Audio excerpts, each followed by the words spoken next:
take your hands around and squeeze their throat and think that's for their benefit or that's going to make them more healthy. There's only one reason for that, and that's to kill somebody. That's who you want to squeeze the neck of, ladies. You're a man, and you think assaulting women is your method of appropriate behavior. It's not, you're trying to say you did that for her benefit to make her a healthy person.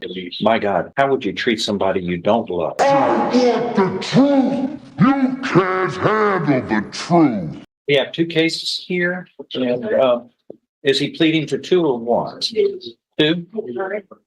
A third-degree felony, assault, family violence, impeding circulation, I guess by choking. That's not good. I'm sorry. 24 CR 231, the same offense? Yes, sir. And it did happen on two different occasions, Judge, same day.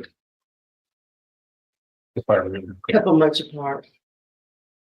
Does anybody see any? Oh, it's a problem. And that's why This is terrible. he's hoping that as a condition of probation, we'll be able to benefit from the maybe batteries program, something to help him. He's how old are you now? 25, and he's not been in trouble before it. All of a sudden, in a very short period of time, he's got. Do you not want me to No. help on his behalf, or? I'm asking. I don't know what you're asking. Is that what you want? No, I just was pointing out That I was going to mute you from representing him. No, not in That's your that. statement. What were you trying to say? Make would it like clear to to me. I was trying to explain that that's why we're hoping that the probation would benefit him, because he's 25, he's not been in trouble before, and for some reason over a short period of time, he managed to not be able to control his emotions, and the programs that come along with probation could help him. And that's what we're hoping. That's what we're hoping for. What I'm saying is when you put your hands around somebody's neck and squeezes, there's only one intent, and that's to kill them. You don't just choke somebody take your hands around and squeeze their throat and think that's for their benefit or that's going to make them more healthy. There's only one reason for that, and that's to kill somebody. Because that's how you kill people. You have to breathe. Here, what's bizarre is you do this on September 21st. You're indicted on October 18th. Did you know about that indictment at all? And then after you had been indicted on October 18th of 2023, then on January 30th, it's alleged that you did it again. When were you arrested? When was it shown he's arrested on? It looks like he was arrested initially on September 22nd of 2023. And then he was, See, you had notice that this was going to be treated seriously in September. Go ahead. the second case, he was arrested January the 31st of 2024. I know I'm not the only one who thinks this is incredibly tragic for the victim. And I guess we're lucky she's still alive, right? Yes. And it was a female, a lady. That's who you want to squeeze the neck of, ladies. You're a man, and you think assaulting women is your method of appropriate behavior? No, it's not. So I think they were saying if it's holding Okay. mouth. Holding them out. Okay, that makes it better. I mean, it's preventing them from breathing, which is necessary for life, right? No matter where. There's two ways to commit this offense. You can choke them, and that's why it's called choking or impeding breath. But you can also prevent their mouth and their nose from inhaling. And it works the same way. They lose their breath. They can't breathe, which is necessary. You don't have your breath for so long before you die. Yeah.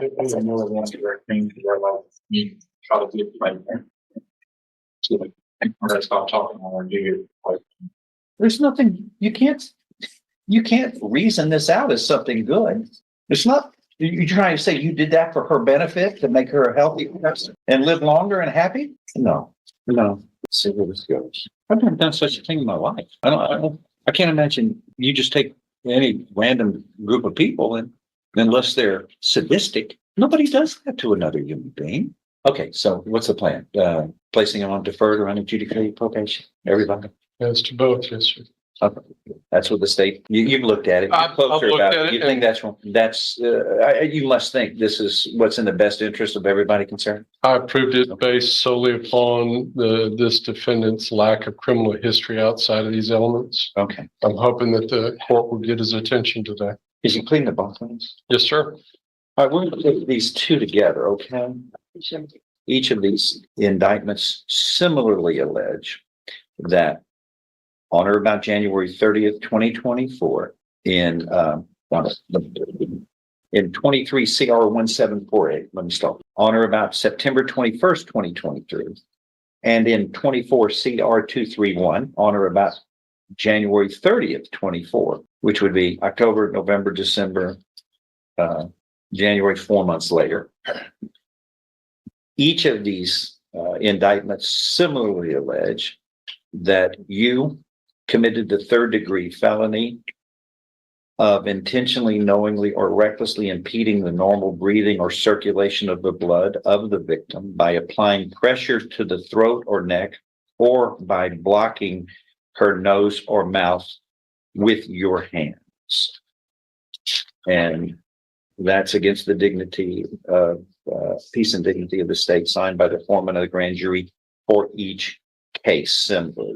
Do you understand what you are charged with here? Yes. Now, these are third-degree felonies, and those state that if convicted, you face a term of not more than 10 years or less than 2 years in prison, and a fine up to $10,000 can be assessed in each case. Do you understand? Yes. Agreements have been reached where you would be placed on deferred or unadjudicated probation, which can be up to 10 years in length. Do you understand? Yes.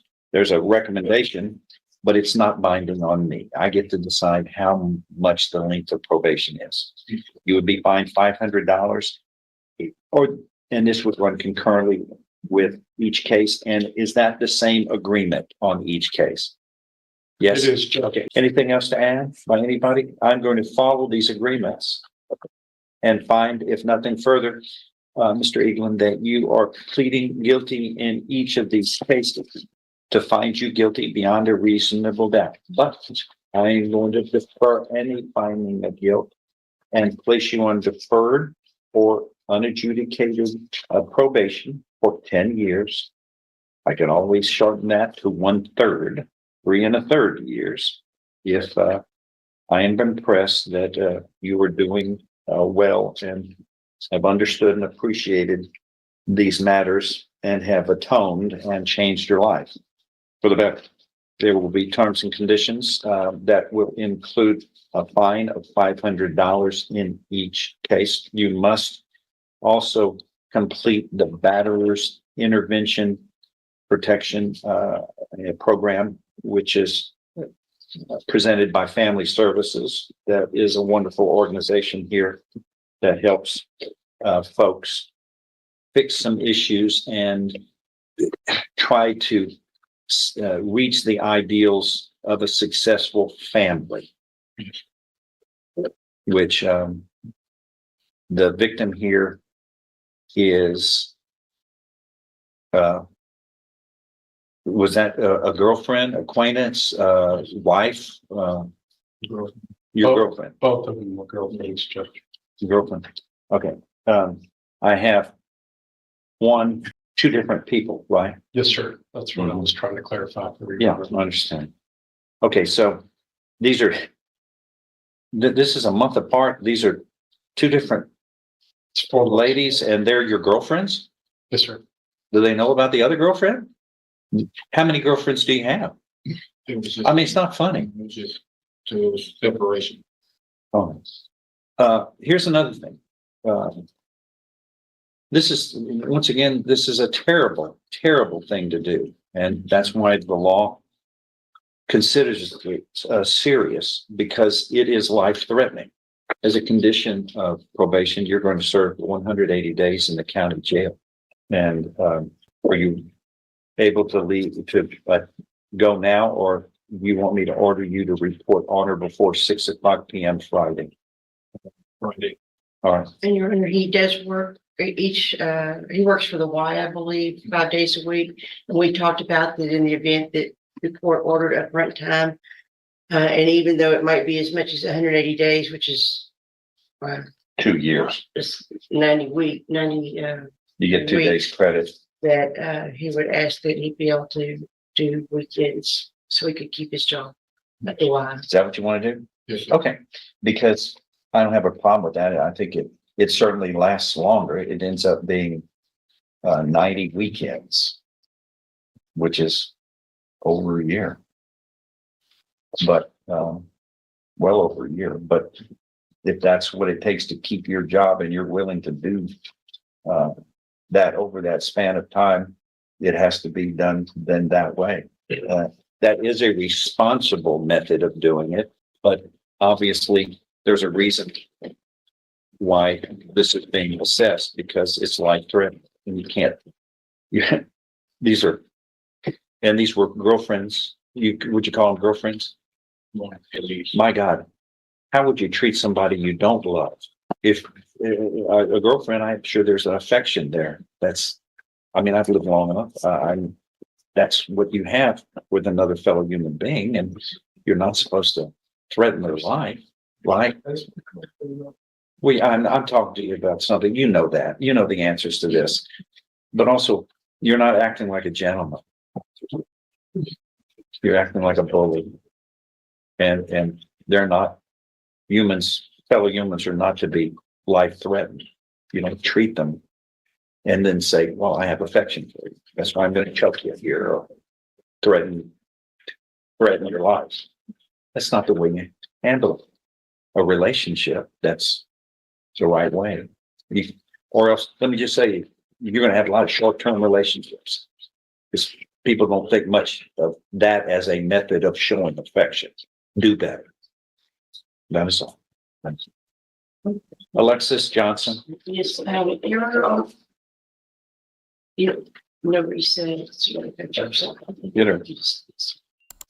And you got to remember, you don't report on her before 6:00 PM on each Friday. That's a condition of probation, and your probation would be short-lived. All right, and Detective in Canton, your name for the record, please. Detective Anthony Johnson. And are you testifying from personal knowledge or from an investigative report? Investigators report. Thank you. Feel free to proceed. All right, Your Honor. On December 25th, 2024, Officers Ohala and Hussein responded to 1558 East Lakeview Lane in Canton, Michigan for a welfare check after Job Gibson called 911 whispering he needed help. Karen Braxton had obvious abrasions on her face and neck upon officers' arrival. Braxton advised her ex-boyfriend, Jermaine Robinson, assaulted her after allegedly breaking into the home. Braxton states that Robinson lived with her previously, but no longer lives there as of April or May of 2024, and that he no longer has a key, but that she hasn't changed the garage code. Robinson stated that he does reside there, but hasn't been there in a few days due to work. Robinson stated that he still has a key to the residence, but no property inside the residence besides some mail and packages. Robinson has granted consent to search his phone. Braxton would not disclose contact information for another male who allegedly dropped her off the night of this incident. And again, due to the conflicting stories, the allegations of the home invasion that was reported are still being investigated. Officer Ohala reported that Braxton arrived home from a party at about 8:15 after being driven home by a friend. At 8:16, Braxton received a phone call from Robinson, but did not answer. Braxton began speaking with her daughter's friend in the driveway and observed the garage door open due to the friend opening it. Braxton walked into the garage, closed the garage door, and walked into the home. Robinson then called Braxton, to which she answered, and he began questioning who the male was that dropped her off. Braxton told officers she then heard Robinson speaking with the male who dropped her off on the phone. Braxton then heard a loud pounding coming from her garage door and identified the voice as Robinson, stating, "Let me in." Braxton told officers she observed the doorknob handle twisting and quickly tried to make sure it was locked. Yet Robinson got into the home. rushed her, and further assaulted her. Per Officer O'Hala's report, Braxton could not remember the actual assault as she fell to the floor and got into a fetal position. Officer Hussein observed pieces of Braxton's hair on the ground where the assault occurred. Braxton called Gibson for help, to which Robinson went upstairs, which prompted Braxton to run to the kitchen and arm herself with a knife for further protection. Upon Robinson coming back downstairs, Braxton told Robinson not to touch her or she would stab him. Robinson replied, "Well, I got something for you." Robinson then left the house through the sliding rear door.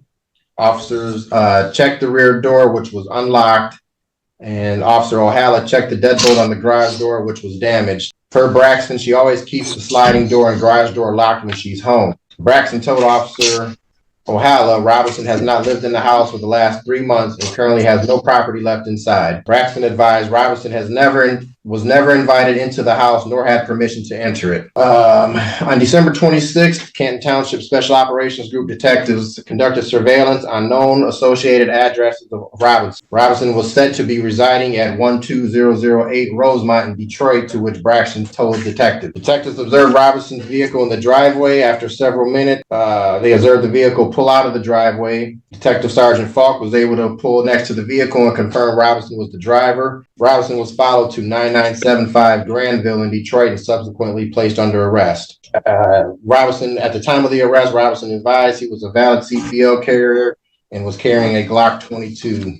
On December 26th at 2:30, Detectives Johnson and Wazlewski brought Robinson into CPD's interview room. Robinson raised his Miranda rights and agreed to talk to detectives. Robinson advised that detectives advised Robinson that they wanted to interview him on what happened, as we only had spoken to Braxton at that point.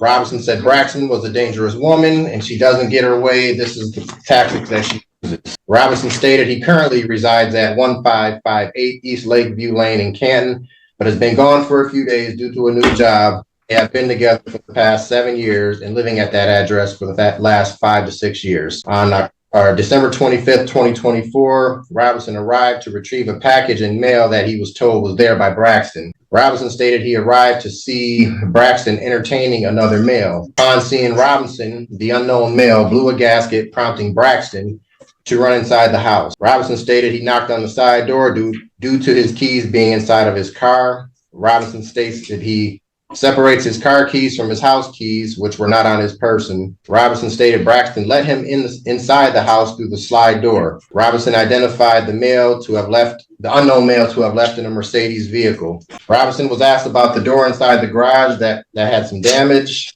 Robinson advised that it was the damage was from previous times and that he had fixed it in the past, but it was still not completely fixed. When Robinson was in the house, he described the conversation as being brief, to which he confronted her as being on some bullshit again. Robinson stated that while in the house, he stayed by the side entry near the kitchen table. Robinson denied moving through the house or that assault ever took place. Robinson was asked about any messages being sent via phone to prove or disprove any allegations, and he stated that he did receive messages from Braxton but did not open them.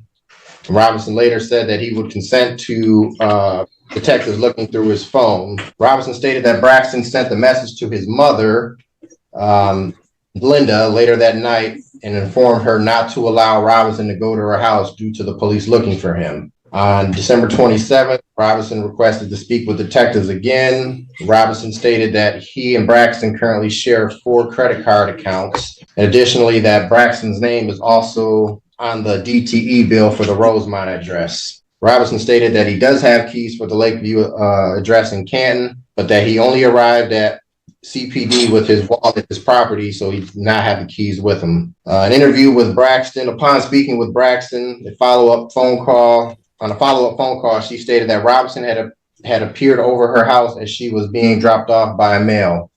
Braxton advised that she and Robinson used to be in a relationship, yet he hasn't lived there since April or May of this year. Braxton advised Robinson forced entry into the door leading into the house from the garage. Braxton stated she always leaves the door unlocked and tried to beat him to the door to lock it. Upon Robinson entering the home, he then pushed, knocked, knocked Braxton down and grabbed her. We asked Braxton if the caller, Joe Gibson, witnessed the altercation, to which he stated he did not and was in the basement at the time. We asked Braxton if her male friend that dropped her off was present during that altercation, and she said no. Braxton stated Robinson had contacted with the male while she was on the phone with Robinson, and the two of them were outside in an unknown location. Upon asking for the male's information that dropped her off to conduct a follow-up phone call, Braxton would not disclose his information. On December 27th, Detective Wazowski contacted Braxton inquiring about the ownership of the property. Per Braxton is the rental property, and she is the sole individual on the lease agreement. Contact was made with Robinson's mother, Linda Scandrick, regarding the text message she received from Braxton. Linda stated she received a text message around 8:57 the night of the 25th, and that Braxton had called her just prior to that text message. Linda advised the message pertained to Braxton telling her the police were being sent to her home to look for Robinson and he needs to go somewhere else. And that is the end of the investigator's report. Thank you. I do find probable cause to sign the warrant. Mr. Robinson, can you step forward and give us your name for the record, please? Jermaine Robinson. And thank you. And Mr. Byrd. Yes, Your Honor. Brandon Byrd on behalf of Jermaine Robinson, my client, waived his right to the formal reading, was advised his constitutional rights, so will stay on mute. Court will enter not guilty plea on your client's behalf as to bond and, as to bond. 52-year-old lifelong resident, Your Honor. And the case is that he has 3 children, 3 minor children. He is employed, but unfortunately he's off due to the season. Not sure how much bond he'll be able to afford, but Your Honor, hopefully we can get him a personal bond today. He understands that it's going to have to be no contact. And I think he thinks it's best, and I think we all might think it's best that they stay away from each other at this moment. I did get a chance to listen to the officer speak, and report's a little convoluted, and it seems like things going in a lot of different directions, but respectfully, we're going to ask for a personal bond, Your Honor. He has an alternate location to stay. He understands that there's going to be no contact to the complaining witness. He did indicate to our office that he was living at that location. He's a truck driver, Your Honor, so he does leave for multiple days at a time, but he's still a truck driver, and he indicates to us that he did live at that house. And we don't have a home invasion charge in front of us right now, and that's because I believe the prosecutors don't believe that home invasion can be proven at this time. So respectfully, Your Honor, we're going to ask for a personal bond, and he understands no contact. 52-year-old lifelong resident hasn't had a criminal charge in a long time, Your Honor. So when you say that he's not working due to the season, what does that mean? He drives a chemical tanker. And that's what he indicated to us. His days and hours vary, but he's off currently due to the season. That was actually my client's words. I believe he might explain that better to you than I can, yeah. Okay. Do you want to ask him to explain that? Mr. Robinson, this is your attorney, Brandon Byrd. What does it mean that you're off due to the season? Some of the chemicals, it goes down, like I carry bleach to different places. And then the season slow down, like it's no pools open, so it's not as busy. So we get laid off. But I do have other employment starting Monday for Corex hauling some chemicals for them out of Wixom, Michigan. So my normal job just goes down seasonal. I always find something else to take me through to the season, pick back up, and which I've done. I start Monday, the 2nd at 4 o'clock. Right. When in the course of your truck driving, do you need to leave the state of Michigan? Yes, I go in Canada. It's my livelihood. I have to have what they call a fast pass to get in and out of Canada, a TWIC card to get in and out of different rail yards where the chemicals are being stored at. All right, sir. I don't know what's happening with Miss Braxton and you, but while this case is pending, you're to have no contact with her, no contact with the Lakeview Lane address. Is that clear? Yes. Additionally, you are not to possess any firearms, any other dangerous weapons. I'm sure your attorney told you that your CPL is suspended while these charges are pending, and you'll need to find somebody who can hold whatever guns you own for you while this case continues to pend. Is that clear? Yes. Court will set bond at $10,000 personal, and defendant may leave the state of Michigan and the United States in the course of his employment. Thank you. All right. Have a great day. Thank you all so very much for watching to the end. Please subscribe and drop a like if indeed you did enjoy. I hope so. Until the next time, I'm off to feed those cats. And if you want to see another cool episode of mine without all the mandatory stuff, then click on the episode on screen now.